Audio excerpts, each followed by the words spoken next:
Bendiciones, queridos hermanos. Hoy el tema es el número 5, la tentación y el pecado. Cubrámonos con la sangre preciosa de nuestro Señor Jesucristo, pidámosle la sabiduría del cielo y pidámosle el amparo a nuestra Madre Santísima. María, auxilio de los cristianos, ruega por nosotros. Primero hablaremos de la tentación. La tentación es la incitación a la invitación al pecado.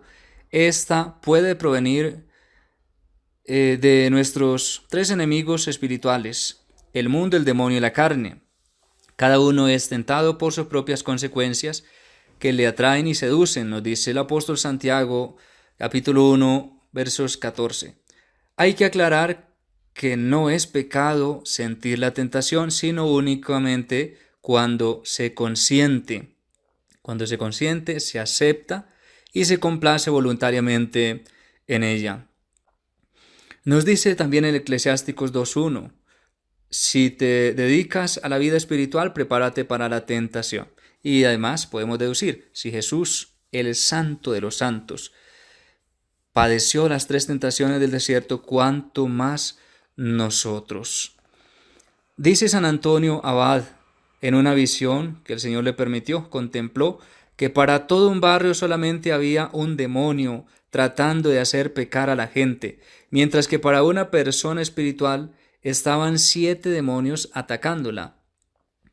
Y preguntando el por qué, le respondieron, es que entre mundanos se invitan a pecar los unos a los otros. En cambio, para las personas espirituales, sí se necesitan espíritus infernales para hacerlos caer. Un santo afirmaba que el peligro para una persona sería el no tener tentaciones. Tendría que preguntarse en dónde está, si está de parte de Dios o de parte del mal. Ahora, ¿para qué permite Dios que seamos tentados? Uno, para que confiemos más en Dios, en su misericordia y no en nosotros. Dos, para que desconfiemos precisamente de nuestras fuerzas. Es la fuerza del Espíritu la que nos hace perseverar. Tres, para que seamos más comprensivos y misericordiosos con los más débiles. Nos está aclarando esta parte tan importante San Bernardo. Decía que a muchas personas les conviene ser débiles y de poca resistencia para que así sepan comprender a los pobres pecadores. 4. Lo que no destruye, fortalece. ¿Cómo vencer las tentaciones? Primero, ante la tentación el alma debe vigilar y orar para no dejarse sorprender por el enemigo. Debe de huir en todo momento de sus ocasiones. 2.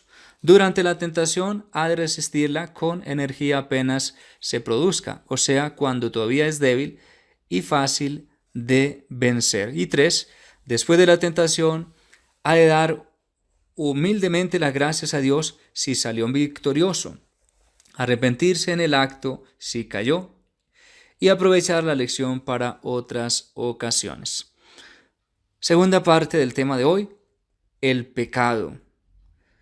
El pecado es el gran asesino, capaz de llevar a las almas a la muerte eterna, a la condenación, a la privación total del bien supremo, para el que fueron creados. Palabras del padre Lorenz, que hablaba en EWTN y que ya falleció. Definición del pecado, pues tenemos varias. El pecado en general puede definirse, lo dice San Agustín, con una palabra o un deseo contra la ley eterna. Lo encontramos en el catecismo de la Iglesia Católica, es decir, pensar o hacer algo en contra de la ley de Dios o en contra de la ley humana, con pleno consentimiento, plena advertencia en materia leve o en materia grave. O dice Santo Tomás de Aquino, sencillamente es una ofensa a Dios. Pecado mortal es la transgresión voluntaria para la ley de la ley de Dios en materia grave. Para que sea mortal el pecado, pues ya lo acabamos de decir en la definición del catecismo. Tiene que haber materia grave. Segundo, pleno conocimiento. Y tercero, pleno consentimiento. Efectos del pecado mortal. El pecado mortal arroja a Dios de nuestra alma. Qué grave eso. Y así como la posesión de Dios es ya un gusto anticipado de la dicha celestial, también el perderle es a manera de un preludio de la eterna condenación. Una pregunta: ¿no perderemos al perder a Dios los bienes todos, pues que Él es la fuente de todos ellos? Tendríamos que pensar muy bien ello. Y pecado venial. Se comete pecado venial cuando no se observa en una materia grave, sino leve. Numeral 1862 del Catecismo. Efectos del pecado venial. El pecado venial no priva al alma de la gracia santificante ni del amor divino, pero sí la debilita, la priva de la gracia y mérito que hubiese recibido si hubiese vencido la tentación. Es causa también de que disminuya el fervor. Por eso no podemos justificarnos en que el pecado mío es pequeño, es leve. El mayor peligro que entra el pecado venial es el de ir preparando poco a poco nuestra alma para caer en el pecado mortal.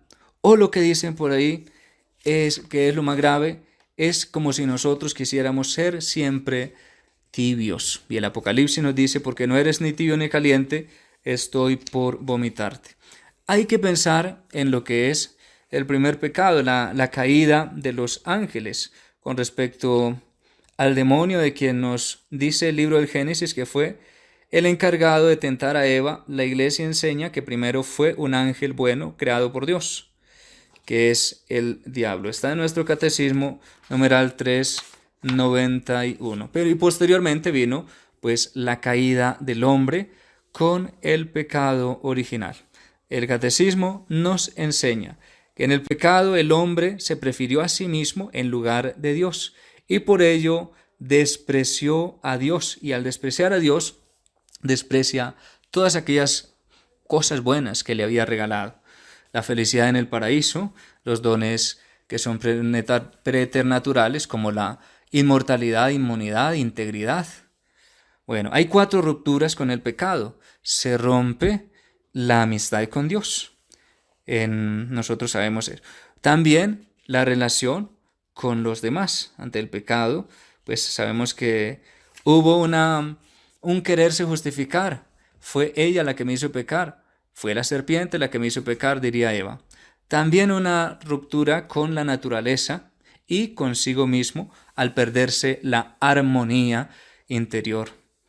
Ahora viene el concepto de gracia, porque hay que mirar también lo positivo para nosotros tener como una motivación y así combatir el pecado. La gracia de Cristo es el don gratuito que Dios nos hace de su vida, inundada por el Espíritu Santo en nuestra alma, para sanarla del pecado y santificarla. Es la gracia santificante o divinizadora recibida en el bautismo.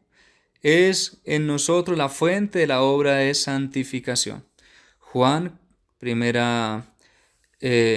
Evangelio de San Juan, capítulo 4, versículo 14. Pero también están los mandamientos. Los mandamientos no fueron un invento de Dios para coartar la libertad del hombre e impedirle que disfrute de la vida, como muchos lo pueden pensar. Por el contrario, son un camino de verdadera libertad interior, de realización y felicidad. Son las instrucciones que llevan al hombre a cumplir el fin para lo cual fue creado. Los mandamientos son un sí a un Dios que da sentido en los primeros mandamientos a la vida, un sí a la familia y un sí a la vida biológica, respetando, pues conocemos en el 5º mandamiento. El remedio contra el pecado, la confesión sacramental.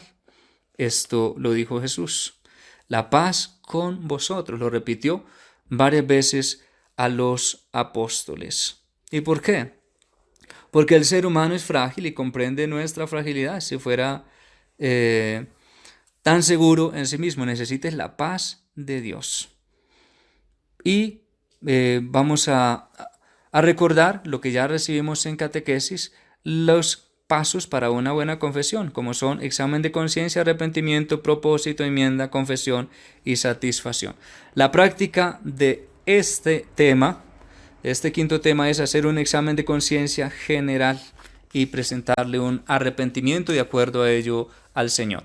Que Dios Todopoderoso les bendiga, en el nombre del Padre, del Hijo y del Espíritu Santo. Amén.